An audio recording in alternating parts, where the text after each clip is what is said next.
Hello friends, welcome to joyful home making. இன்றைக்கி நம்மளோட சேனலில் வந்து மக்ரோனியை வச்சு 2 டிஷ் பார்க்க போகிறோம். ஒன்று ஸ்வீட், ஒன்று காரம். சூப்பராகவே இருக்குங்க. இது பாருங்கள், ரொம்ப அட்டகாசமான ரெசிபி. வாங்க போய் பார்க்கலாம். இப்போ ஃபஸ்ட்டு பார்த்தீங்கன்னா, கொஞ்சம் கொதிக்கிற தண்ணியில் வந்து மக்ரோனியை ஆட் பண்ணிக்கலாம். கொஞ்ச நேரம் கொதிச்சிட்ட பிறகு கொஞ்ச நேரம் கழித்து நீங்கள் இதனோட சேமியாவை ஆட் பண்ணிக்கிங்க. ஏன்னா வந்து மக்ரோனி வந்து கொஞ்சம் திக்காக இருக்கிறதுனால கூடவே சேமியா போடும்போது சேமியா வந்து குழஞ்சிடும். அதனால் ஃபஸ்ட்டு கொஞ்சம் நேரம் மக்ரோனி வேகட்டும், அதுக்கப்புறமா சேமியா ஆட் பண்ணிவிட்டு கூடவே கொஞ்சமாக எண்ணெய் ஆட் பண்ணிக்கிங்க. ஏன்னா வந்து உதிரியாக கிடைக்கிறதுக்காக கொஞ்சம் எண்ணெய் ஆட் பண்ணிக்கிறேன். ஸோ இது வந்து டிஃப்ரெண்ட்டாக இருக்குங்க. நீங்கள் எப்பயும் சேமியா மட்டும் செய்வீங்க இல்லைங்களா, அந்த மாதிரி இல்லாத இது கொஞ்சம் வித்தியாசமாகவே இருக்கும். இப்போ நல்லா கலரி விட்டுடலாம் இதை. இப்போ இதை நல்லா கொதிக்க ஆரம்பித்தாச்சு. ஸோ நல்லா வேகிறதுக்குள்ளேயே நம்ம இதில் வந்து கொஞ்சமாக சால்ட் ஆட் பண்ணிக்கலாம். இப்போ வெஜிடபிள்ஸ்க்கெலாம் நம்ம தனியாக ஆட் பண்ணிக்கலாம். மக்ரோனியில் வந்து டேஸ்ட் கொஞ்சம் இறங்கணுன்றதுக்காக சால்ட் இதனோடையே ஆட் பண்ணிக்கிறேன். சால்ட் போட்டு நல்லா கலந்து விட்டுருங்க. இப்போ பார்த்தீங்கன்னா ரெண்டுமே நல்லா வெந்துடுச்சு. ஸோ இதை வந்து நம்ம ஃபில்டர் பண்ணி எடுத்துடலாம். இப்போ பாருங்கள், ஃபில்டர் பண்ணி எடுத்தாச்சு. இப்போ வந்து ஃபில்டர் பண்ணதில் வந்து நம்ம நார்மல் தண்ணி இருக்கும் இல்லைங்களா, அதை வந்து ஆட் பண்ணிக்கோங்க. ஏன்னா இந்த பிசுபிசுப்பு தன்மை இல்லாத கொஞ்சம் உதிரியாக வரும். அதுக்காக தான் இந்த மாதிரி செய்கிறோம். இப்போ அந்த மக்ரோனியும் சேமியாவும் தட்டில் ஆற வச்சுருக்கேன். கூடவே கடாயில் கொஞ்சமாக எண்ணெய் எடுத்துருக்கேன். தேவையான அளவு எடுத்துக்கோங்க. கடுகு ஆட் பண்ணிக்கலாம். கடுகு பொரிஞ்ச உடனே பச்சை மிளகாய் ஒரு 2 ஆட் பண்ணுறேன்.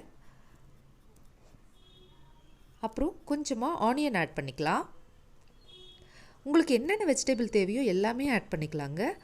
நான் வந்து இன்றைக்கி கேரட், பட்டாணி, உருளைக்கிழங்கு இதெல்லாம் தான் எடுத்திருக்கேன். ஸோ இந்த வெங்காயம் வந்து நம்ம கொஞ்சம் வதக்கி எடுத்துக்கலாம். இப்போ பார்த்திங்கன்னா கேரட்டும் பொட்டேட்டோவும் ஆட் பண்ணிக்கிறேன். உங்களுக்கு தேவைன்னா மஷ்ரூம் ஆட் பண்ணிக்கலாம், பன்னீர் ஆட் பண்ணிக்கலாம், அதெல்லாம் கூட ஆட் பண்ணிக்கலாம். நான் இப்போ பட்டாணி கொஞ்சம் ஆட் பண்ணிக்கிறேன்.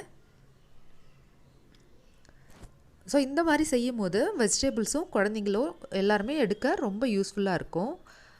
இது வந்து பார்த்திங்கன்னா மேகி மசாலா இருக்கும் இல்லைங்களா, அது ஒரு பேக் தான் இதில் ஆட் பண்ணுறேன். உங்கள்கிட்ட இருந்தால் ஆட் பண்ணிக்கோங்க, இல்லைன்னா பரவாயில்ல. கரம் மசாலாவை கொஞ்சம் ஆட் பண்ணிக்கோங்க. இப்போ இது கரம் மசாலா தான் கொஞ்சம் ஆட் பண்ணுறேன்.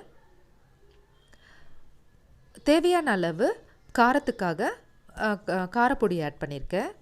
இது கொஞ்சமாக மஞ்சத்தூள். இப்போ அவ்வளோதாங்க. தேவையான அளவு சால்ட் ஆட் பண்ணி இப்போ இந்த வெஜிடபிள்ஸ் தேவையான அளவு சால்ட் ஆட் பண்ணிவிட்டு நல்லா வதக்கிட்ட பிறகு கொஞ்சமாக தண்ணி ஆட் பண்ணிக்கோங்க. நம்ம வந்து ஆல்ரெடி மக்ரோனியும் சேமியாவும் தண்ணியில் வேக வச்சு எடுத்ததுனால ரொம்ப தண்ணி ஆட் பண்ணாதீங்க. ஸோ இந்த மக்ரோனியும் ஆட் பண்ணிட்ட பிறகு நான் கொஞ்சமாக சால்ட் ஆட் பண்ணலான்ட்டு. ஏன்னா வந்து நம்ம இதை வந்து பச்சை தண்ணியில் வந்து கொஞ்சமாக ஊற்றி எடுத்துருக்கோம் இல்லைங்களா, அப்போ வந்து சால்ட் கம்மியாக தெரியும். அதனால் நான் சால்ட் ஆட் பண்ணியிருக்கேன். உங்களுக்கு தேவைன்னா ஆட் பண்ணிக்கோங்க. அதே மாதிரி நான் டொமேட்டோ எதுவும் இதில் ஆட் பண்ணாததுனால டொமேட்டோ சாஸ் ஆட் பண்ணிக்கிறேன். உங்களுக்கு தேவைன்னா டொமேட்டோவை வந்து நல்லா அரைச்சிட்டு பேஸ்ட்டாக கூட ஆட் பண்ணிக்கலாம் ஃபஸ்ட்டு வணக்கும் போது. இப்போ இதெல்லாம் நல்லா கலரி விடுங்க. இப்போ வெஜிடபிள்ஸ் எல்லாம் அடியிலே தங்கிடும் இல்லைங்களா, அதெல்லாம் நல்லா கலரி ஃபுல்லாக ஸ்ப்ரெட் பண்ணி விடுங்க. ரொம்பவே டேஸ்ட்டாக இருக்குங்க. ட்ரை பண்ணி பாருங்கள், குழந்தைங்களுக்கு ரொம்பவே பிடிக்கும். டிஃப்ரெண்ட்டாகவும் இருக்கும். ஸோ இதில் கொஞ்சம் பட்டர் கூட நீங்கள் வேணும்னா ஆட் பண்ணிக்கலாம். இப்போ இதெல்லாம் கலந்துட்ட பிறகு கொத்தமல்லி கொஞ்சம் ஆட் பண்ணியிருக்கேன். கொஞ்சம் பெப்பர் கூட நீங்கள் ஆட் பண்ணிங்கன்னா டேஸ்ட்டாக இருக்கும். ஆனால் நான் பெப்பர் எதுவும் ஆட் பண்ணலைங்க. இதுவே போதும் அப்படின்றதுனால இதை ஃபுல்லாக நான் கலரி எடுத்துகிட்டு உங்களுக்கு காமிக்கிறேன் இருங்க. இப்போ நான் பட்டர் ஆட் பண்ணியிருக்கேன்.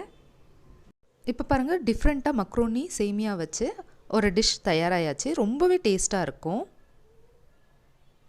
இப்போ பார்த்தீங்கன்னா மக்ரோனியும் சேமியா வச்சு ஒரு சூப்பரான டிஷ் தயாராகியாச்சு. இதை நீங்களும் ட்ரை பண்ணி பாருங்கள். அடுத்ததாக மக்ரோனியை வச்சு எப்படி பாயசம் செய்யலான்ட்டு பார்க்கலாம். அதுவும் சூப்பராக இருக்குங்க. வாங்க அடுத்த டிஷ் பார்க்கலாம்.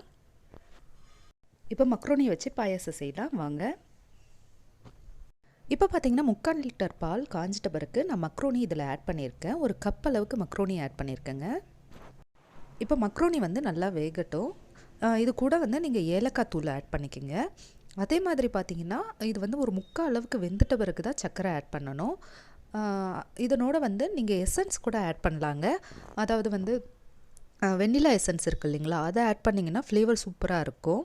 அப்படி இல்லைன்னா கூட ஃப்ரூட் சாலட்க்கு ஆட் பண்ணுவீங்க இல்லையா, இப்போ வந்து நான் ஏலக்காய் ஆட் பண்ணுறேன். ஃப்ரூட் சாலட்க்கு வந்து கஸ்டர்ட் பவுடர் ஆட் பண்ணுவீங்க இல்லைங்களா, அதை கூட ஒரு ஸ்பூன் ஆட் பண்ணிங்கன்னா அதுவும் ஒரு டிஃப்ரெண்ட்டாக இருக்கும். ஸோ இதில் நான் எந்த ஃப்ளேவரும் ஆட் பண்ணல, வெறும் ஏலக்காய் அப்புறம் சர்க்கரை, தேவையான அளவு சர்க்கரை ஆட் பண்ணிக்கோங்க. இப்போ மக்ரோனி எல்லாமே நல்லா வெந்துடுச்சு. இதுக்கப்புறமா நம்ம வந்து முந்திரி திராட்சை தாளிச்சிக்கலாம். ஒரு 2 ஸ்பூன் அளவுக்கு நெய் எடுத்து முந்திரி திராட்சையை போட்டு தாளித்து எடுத்துக்கோங்க. உங்களுக்கு தேவைன்னா பாதாம் பிஸ்தா கூட ஆட் பண்ணிக்கலாங்க. இதனோட நீங்கள் எசன்ஸ் கலந்து கூட செஞ்சு பாருங்கள், சூப்பராகவே இருக்கும். இதில் நான் எந்த எசன்ஸும் கலக்கல, வெறும் ஏலக்காய் பவுடர் மட்டும்தான் ஆட் பண்ணியிருக்கேன். அவ்வளோதாங்க, மக்ரோனி பாயாசம் தயாராகிடுச்சு. இந்த 2 டிஷ்ஷையும் நீங்கள் ட்ரை பண்ணி பாருங்கள். பிடிச்சிருந்தா ஒரு லைக் பண்ணுங்கள். இதோட நெக்ஸ்ட் வீடியோவில் பார்க்கலாம். தேங்க்யூ ஃபார் வாட்சிங்.